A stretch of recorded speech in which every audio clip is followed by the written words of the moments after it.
All right, now let's talk about your volunteers. And let me go through these first two slides pretty quickly here because we covered them in the last video, but I just want to set this back up again in case you're hopping around looking at this stuff out of order, which is fine too.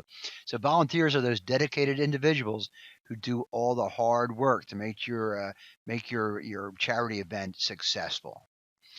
Remember, there are three subgroups of volunteers: people who have some sort of personal connection to your cause or charity, uh, people who are community-minded individuals who always like to help out with things like this, and number three, and this is a really important group, great group for you to go after, people who are getting some kind of credit for this. And boy, that when you get involved with an organization that does that, you're really golden for what you need.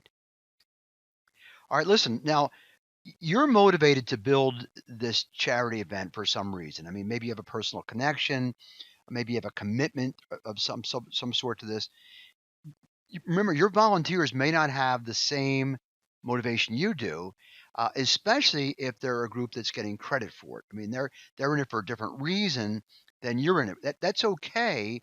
You just want to make sure that you understand why your volunteers are motivated, because that'll help you to keep them motivated and to get more out of it in a more consistent way. Now, here's what I'm going to do. I'm going to give you 15 thoughts, commandments, whatever, for working with volunteers. And we'll do it over 3 slides. It's not a complete list, but I'll tell you, it'll get you started. I want you to think differently about volunteers than most people do. Is I want you to, understand that this is a huge force of good in your charity fundraising, but you really have to work with them and help them out to do better. So the number one, you want to make every single volunteer feel comfortable at the event. That means that somebody's got to greet them when they come in, show them where to go, that kind of stuff. That's really important. Make sure they're wearing the right clothing, so they stay warm enough or cool enough, whatever it happens to be. Make each volunteer comfortable at your event. Host them. Two, train your volunteers and then cross train them. Each volunteer should know how to do more than one job. So you're actually going to spend time training them, but make sure they know how to do something besides the primary thing they're trained for, because you want the ability to switch volunteers around. If you've got too many in one area, you really don't want volunteers standing around with nothing to do. All right, number three, ask your volunteers what they want to do, but they don't know what there is to do. So give them specific choices. Not everybody wants to be out meeting people in the front, working registration, whatever. Some people are kind of shy. They're happier in the back, stuffing bags or even cleaning up. Every volunteer should have a title and a job description. Now, the title doesn't have to be president or CEO or anything like that, but they should identify themselves with what they're doing. So, they're registration person, or they're a host person, or a race cheerleader, whatever it is, and then have some sort of brief job description about what that is. Our number five is important because you want to give each volunteer a uniform, and that uniform should identify them as a volunteer at your event. And I mean, it could be a name tag, but I really like shirts and that sort of thing. And you want it to be different than the participants' gear that they're wearing, so that the volunteers feel like a special group. All right, number six, and this is a big one. If your volunteers are doing this for credit, make sure that all the forms are filled out correctly. Make sure that there's somebody on your team that knows how to fill these forms out correctly, collects them, signs them, gives them back to the volunteers. This is really important, especially if you're working with high school kids, because you want the next year's crop of high school kids to come back and do the same thing for you. Seven, purchase insurance for your volunteers. In other words, cover them and make sure if there's an accident or something like that, they're going to be taken care of. All right, number eight, carefully explain all rules and regulations to them.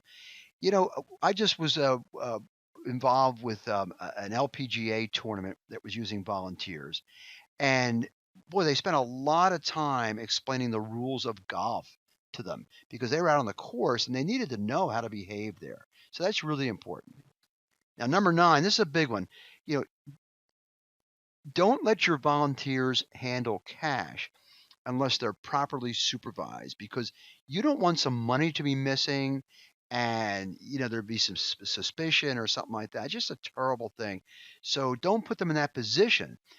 Make sure that you've carefully trained the people who are working with any kind of cash or money and make sure they're very closely supervised. Now, number 10, you wouldn't think we'd have to say this, but let's say it anyway. Don't put them in any kind of danger. Make sure that they are, out of danger at all times. Train them. I mean, there's all kinds of things that can happen. I mean, I see this at bicycle races where people are standing in the wrong place. Here comes bicycles around a corner, and so you just got to be make sure that they're not in the way. The participants don't run over them. All kinds of things could happen. So just keep them. All right, number 11, assign supervisors. You need to have a couple levels of volunteers where some people are supervisory volunteers, but make sure the supervisors are supervised. We talk about the event committee versus the leadership committee, and we talk about the importance of the leadership committee being in charge of the event committee, who's then in charge of the volunteers. You want to have a chain of command here. Make sure that the supervisory volunteers are trained to answer questions from the working volunteers. Okay, use the web, number 12, use the web to uh, give volunteers a spot to communicate with each other. It could be Facebook, could be Twitter, whatever it happens to be. But you want to have something set up so people can ask questions, they can talk about their experiences. It really helps to build a sense of community. Listen, volunteers today, especially the younger ones, they use this stuff. Most people today they text. They don't phone call. So get their cell phone numbers and be able to send them text. There's a couple of free apps you can use that are group texting apps. Or if you've got a big organization there, go ahead and buy an app and make sure everybody's cell phone numbers in there. That's the quickest way to get a hold of anybody. Listen, the three things people have with them at all times: they have their wallet, they have their keys, and they have their cell phones. If you can't communicate with them through their wallets or their keys, which you probably can't, make sure you can communicate through their cell phones with text. 14, feed them and give them a comfortable area to take a break. The volunteers have to be able to get out of the way and relax a little bit. And you've got to feed them. Keep them watered and hydrated and fed. They'll love you for it. And finally, it's important to give them recognition for a job well done, and you want to give them specific feedback. You're growing people here. Um, Listen, they may not be a volunteer for your group year after year, but they're going to be volunteers in the community. You're helping to train a volunteer society here. We want this. We want to grow this. These charity events depend upon people just like these to succeed.